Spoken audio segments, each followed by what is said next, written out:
Hello, my name is Lauren Graham, and this is my Student and Community Advocate video. So for the sake of this video, the Classical Academy first grade class is being affected the most by absences and falling test scores, but all grades in the elementary school, which is K through 6, are being affected by absences and falling test scores as well. So for first grade specifically, which is what I will be concentrating on, 30% of the students are missing 10 to 15% of the school throughout the year. As a supposed result of this absence, test scores are dropping 5 to 10% from the previous year test scores. And because of this information, a solution that would get kids in school for 95% of the year would be what we would aim for, and having a specific focus on testing in the curriculum to get scores up to previous year's test scores is needed to improve these issues. So some direct solutions, one would be to address absenteeism. Obviously, some parents are not informed of the consequences of being absent all the time. So making sure to send out newsletters or emails or having a parent night to inform parents of the consequences of being absent all the time is a really great way to get kids in school more.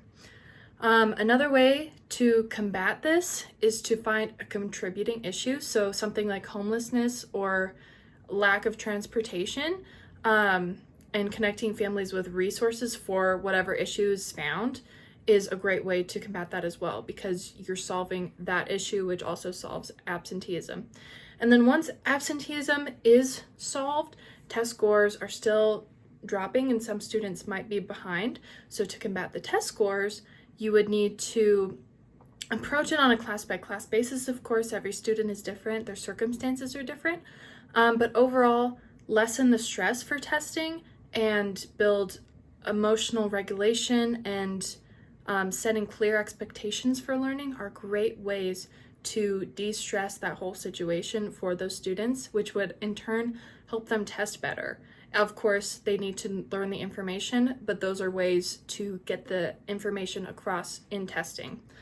And so to carry out these solutions, hosting parent information nights, sending out newsletters, emails, like I mentioned before, would be required to bring attention to the issue of absence. And to solve or help with the issues in the community, obviously a research would have to be done. So sending out like a survey that parents can fill out, or just asking those questions of what can we help you with, are a great way to combat absenteeism. And then connecting families to the resources to combat those issues. So having a list of resources to combat homelessness or transportation issues would be ideal as well. So finding those things would be great. And then lastly, sending out school-wide newsletters to teachers with strategies to boost testing and to help improve this overall issue would be ideal. Thank you for listening.